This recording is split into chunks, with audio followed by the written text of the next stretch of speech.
Hi everyone, I'm Mrs. Olson. We're going to start our unit on geography. I'd like you to follow along and fill in the slideshow notes. Now, on that sheet of paper, I've also left you, or on that assignment rather, I've left you room for comments and questions. Write down any questions that you might have and also any comments. Your comments could be related to something that you've learned about before. It could be maybe that what we're learning reminds you of some place that you've been. Even if it's silly, make sure it's school appropriate, I want you to write it down. So, the next thing I want to tell you before we begin is that you have the ability to pause the video in case you need more time to write anything down. So make sure that you do that if you need more time. Okay, here's our first slide.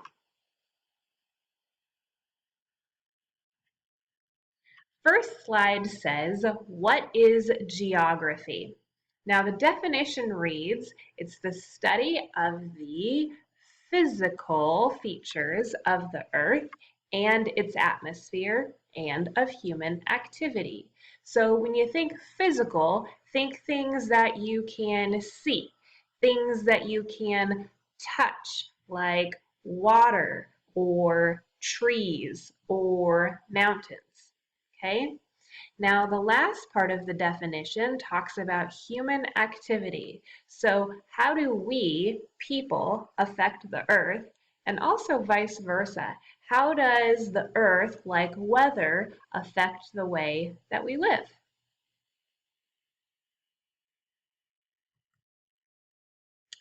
This slide says, what does a geographer do? Study different land formations and water and how people live.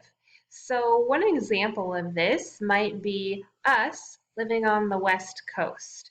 We live in an earthquake-prone area. We actually live along earthquake fault lines.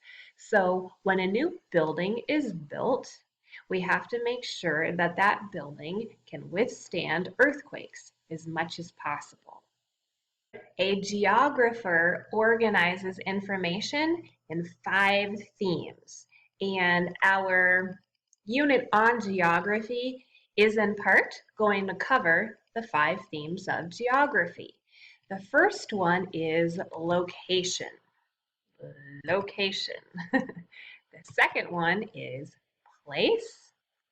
Third is region, so think a little bit bigger than location and place. The fourth one is movement. So you'll learn how people move and where they move to and the effects of that movement.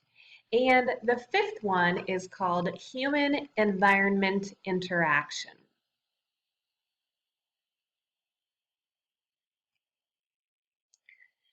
What does a geographer need to study their science? Well, one of the first things that they use are globes and maps. Now, early explorers helped to make the first maps, like this one off to the side over here. Click to the next note. That says, map makers wanted to present this information correctly. So, how did they get something flat to mimic the Earth, which is round?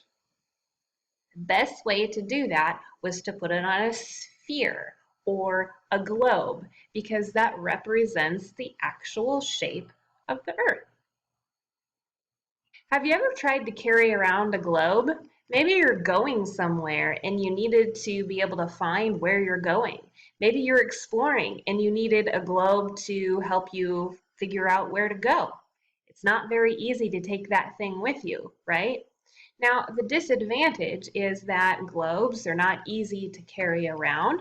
They also don't include all of the information that accurately represents the Earth.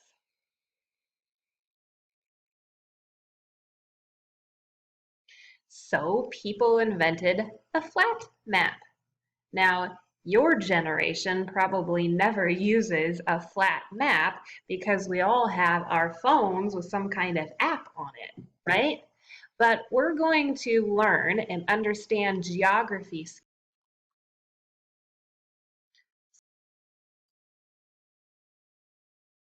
Now, maps, flat maps, try to show the Earth on something that is very flat. But if you take something that's round and try to flatten it out, it distorts that image, right?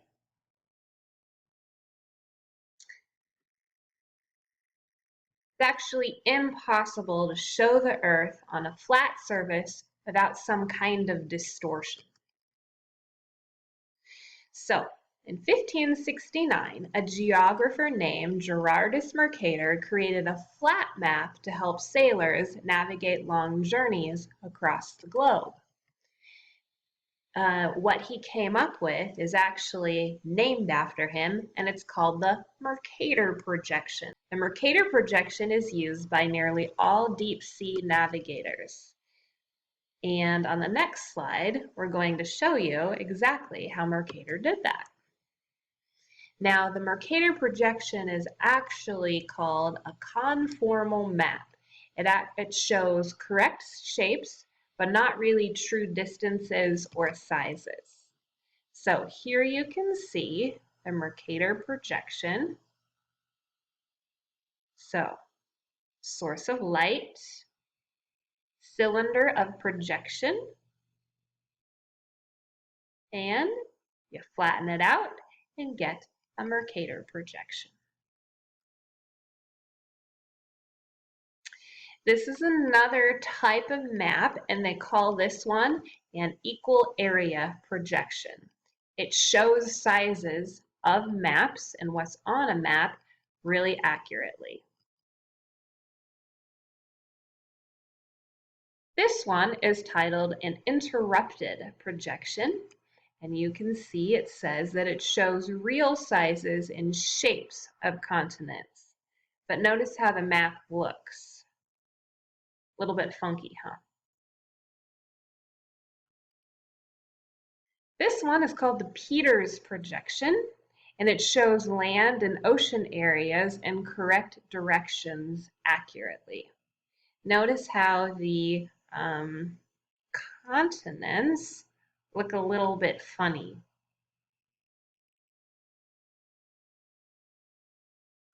And this one is called the Robinson projection. And this is the one that most of us are used to looking at because it makes the world look right.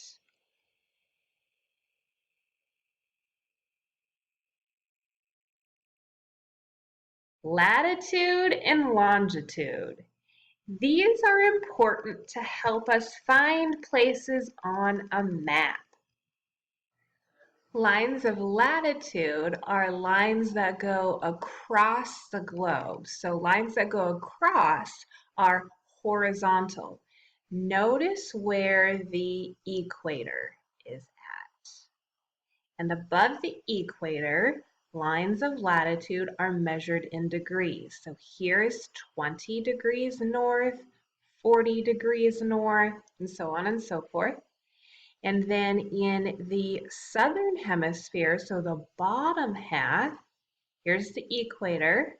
It's measured in degrees also, 20 degrees south, 40 degrees south, so on and so forth.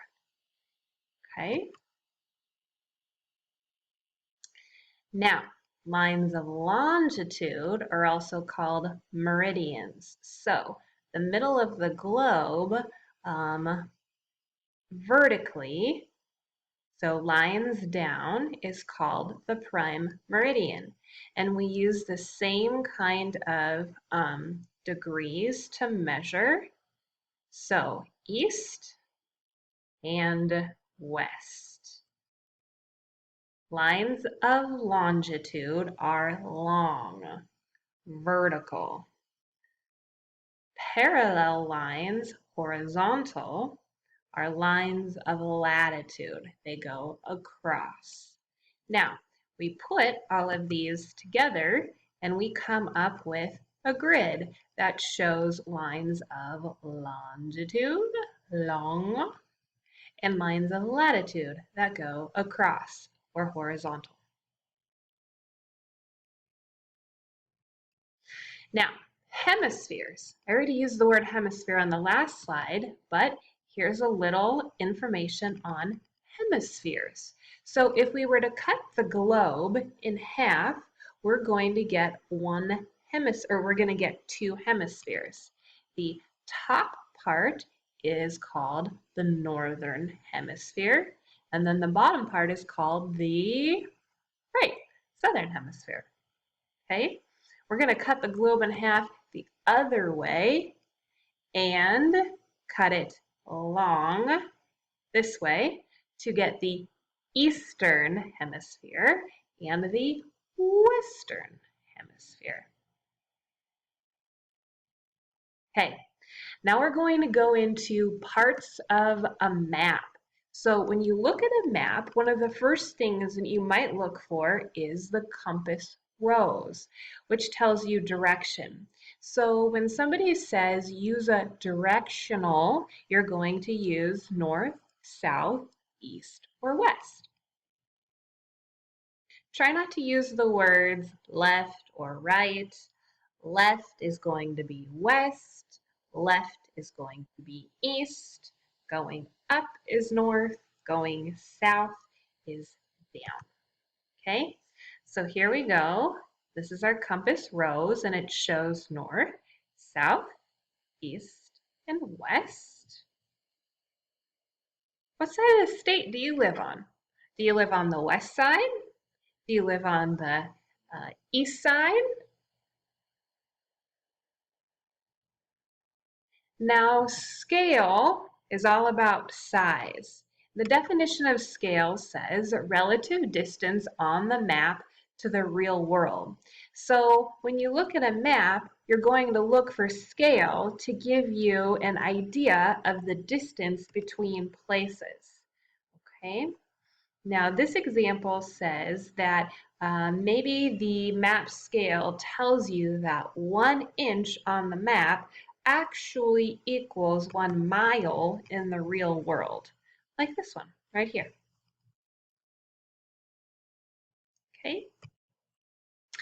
Now the next part is the key. The key explains what the symbols on the map represent, like this right here.